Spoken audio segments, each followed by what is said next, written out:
గురుగారు, ఈరోజు కుసుమ హరనాథుని జయంతి. ధర్మ పునరుద్ధరణకు నడుము కట్టిన కుసుమ హరనాథుని గురించి వివరిస్తారా? కుసుమ హరనాథుడు దేవుడు తనకంటే కూడా తన భక్తుల పేర్లు తెలిస్తే చాలా సంతోషిస్తాడు. అది దైవత్వంలో ఉన్న గొప్ప విశేషం. అందువల్ల దైవభక్తి, ఇతను కూడా ఒక సామాన్య మానవుడిలాగానే పశ్చిమ బెంగాల్లో జన్మించారు కుసుమ హరనాథ్ బాబా. ఈ కుసుమ హరనాథుడు ఎంత మహిమోపేతుడంటే ఈనాటికి కూడా ఆయన భక్తులు వేలాదిగా ఉన్నారు. ఆయన విగ్రహం గనక ఇంట్లో పెట్టుకొని పూజ గనక నిష్టగా గనక చేస్తే వాళ్ళకున్నటువంటి కష్టాలు తొలగిపోతాయి అని చాలామంది విశ్వసిస్తున్నారు. వాళ్ళ అనుభవాల్లో కూడా ఉన్నాయి.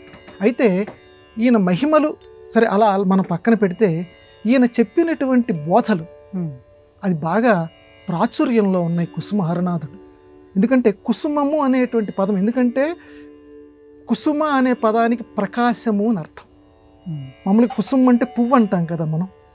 పువ్వు అనే దాంతోపాటుగా కుసుమము అంటే ప్రకాశము, ప్రకాశించేటువంటి హరనాథుడు. దేంతోటి ప్రకాశించే? జ్ఞానంతో ప్రకాశించేటువంటి హరనాథుడు. మళ్ళీ హరుడు శివుడు, హరనాథుడు అంటే శివుడు యొక్క ప్రభువు కాదు, శివుడు అనేటువంటి ప్రభువు. అంటే శివుడిని ఒక రాజు కింద మనం చేస్తున్నాం కాబట్టి శివతత్వం బాగా జీర్ణించుకున్నటువంటి వాడు. ఇక్కడ శివతత్వం అంటే ఇక్కడ శైవుడా మళ్ళీ వైష్ణవుడా పక్కన పెట్టండి. శివతత్వం అంటే శుభంకరమైనటువంటి తత్వం, అదొక్కటే.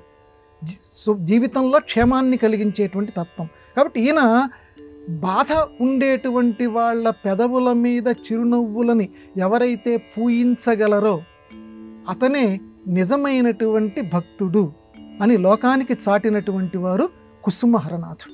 ఎంత చక్కటి మాటమ్మ. కుసుమము ఆయన పేరే. చిరునవ్వులు పూయించాలట. అంటే బాధలో ఉన్నటువంటి వాళ్ళ పెదవుల మీద నువ్వు చిరునవ్వుని పూయిస్తే నీ జీవితం ధన్యమవుతుంది అని చెప్పి ఈ రకంగా కుసుమ హరనాథ బోధలు చాలా ఉన్నాయి. మనకున్న పరిమిత సమయంలో కొన్నే మనం చెప్పుకున్నాం. అటువంటి గొప్ప వ్యక్తి స్మరణతోటి మనం ప్రారంభించుకున్నాం.